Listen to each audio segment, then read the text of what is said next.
Okay, you're going to have today and tomorrow to finish the maze and actually export it and share it with me. So you'll have to the end of the week. Um, I'm going to hopefully keep this relatively short. There is a little bit of a trick that you have to do when making the walls. So please make sure you're watching this all the way through and paying attention. All right, so you're starting with this actual video. You're going to log into Tinkercad using the link here, and then you're going to hit the blue Tinker This button. It says add your inner walls. Make sure they touch the floor of your maze and the ball can pass through all the walkways. So let's go do that first before we even look at the exporting part of this.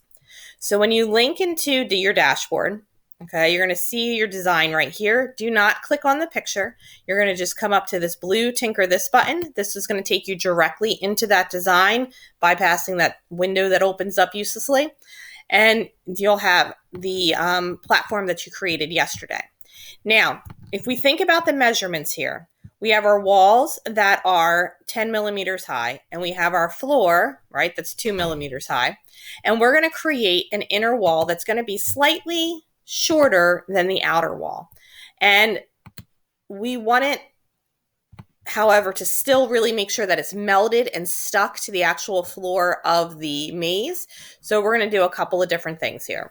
First, we're going to change the thickness of the wall. If I'm going to make my wall up and down like this vertical type of wall, I got to change the width here to 1.5. Now, I can't tell you a length for your walls because they're all going to depend on what design you have. The height, we're going to make 8. So 8 is 2 millimeters smaller than the outside wall. Okay, but it's also still a millimeter taller than the ball, right? Because the ball is only 7. And if I click and I drag this over to where I want it to be, somewhere around here, okay, you're going to see that it's actually quite sunken in. It's actually those 2 millimeters sunken into the floor itself, right? Because the floor is 2 millimeters thick. So now we're going to do an extra step. So what we're going to do is take this work plane. We're going to click on the floor itself. Okay, so now we just moved our work plane up, right? We're no longer working on the blue plane. We're working on the top of the floor. And we're going to drag the wall up until it's -1. See where it says -2 in that white box right there? We want it to be -1. -1 means it is 1 millimeter below the surface. And 1 millimeter is perfect. It's going to be deep enough that it's solidly attached to the floor, but not so deep that it's really losing some of the height of the wall, because you don't want the ball to be able to jump over the wall. That's going to kind of like defeat the purpose of the game. So you want, as you put in your walls, them to be a -1 against this floor. So we can leave the platform here, which is fine.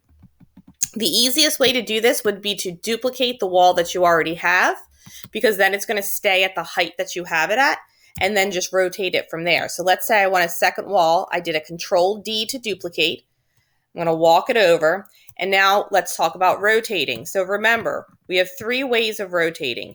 If you pick the wrong way, and this is so important, please pay attention to this. If you accidentally do this, you're like, oh no, I tilted it the wrong way, and you don't want it tilted. Undo. Okay, don't try to click and drag it back straight.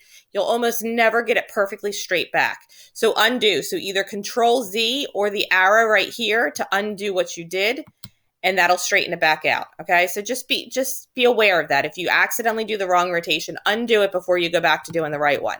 So if I want to change this to an angle, so maybe I want to spin it this way. So now I have it like this. Now, the thing with the walls in this position, okay, if we're going to have like diagonal angles and things like that, you can either have gaps if you want to have gaps like this, or you can have them touching. Okay, if they're touching, you're going to have more likely of the ball actually rolling along the wall. If you leave a gap, it might be like a sticking point where the ball gets stuck. But always remember to swing around and look at it from different angles. Now look, see how I kind of have it almost perfect, but I have this little gap here.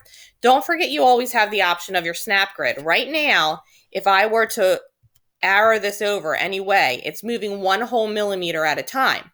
So if I wanted to move a smaller amount, so let's say maybe I only need to move a 0.5 millimeter, I can change this to 0.5, and now I'm only walking a half a millimeter at a time.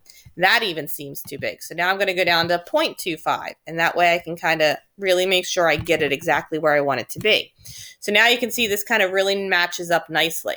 So it's really about taking your time and using those tinkering tools, changing your snap grids if you need smaller movements, using the rotations.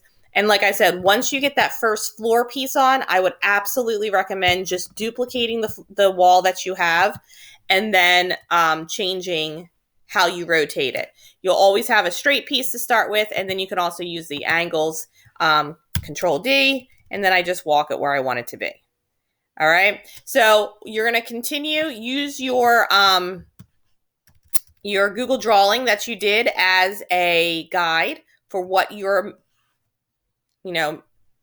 maze is going to look like, and create your actual maze all the way through to the end. All right, so let's pretend I did that. Let's pretend I went through, I completed my maze, everything's good, I have my ball. You want your ball to be next to your maze because I'm going to be printing 2 or 3 of these at a time. So make sure you pull your sphere so it's right, don't touch it onto your maze, but next to your maze.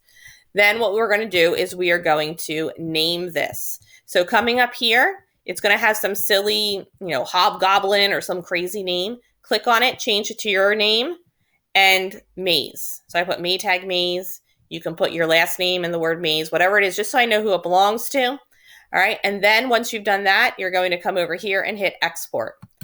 We always export as an STL. That's what our printers read. So you choose STL, and there it is. It's downloaded there.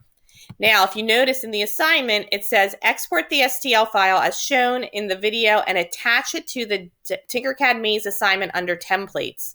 So when you go to attach this, you're going to come down in your classwork all the way down to where it says templates, Tinkercad Maze.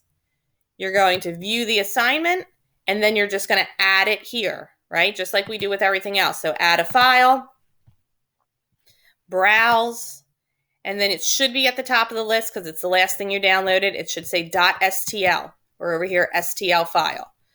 Open it, it'll load it to me, and it'll be there. When you click on it, remember, it's going to show you a black screen. It's going to say it can't show you what it is. It's because you don't have a program that will allow it. That's fine. I will be able to see it, and I will be able to print it, okay? So once you're done, turn that in. All right, so you're going to have, like I said, today and tomorrow to finish this up. So you're going to spend the period today finishing the walls. You can use tomorrow's period to finish the walls and export, and then get that to me. And then once I start having some of these in and we actually get back into the school building, I'll hopefully be able to print these for you. All right, if you have any questions, you know where I am. Come see me in the meet or send me a message on GoGuardian. All right, good luck with everything.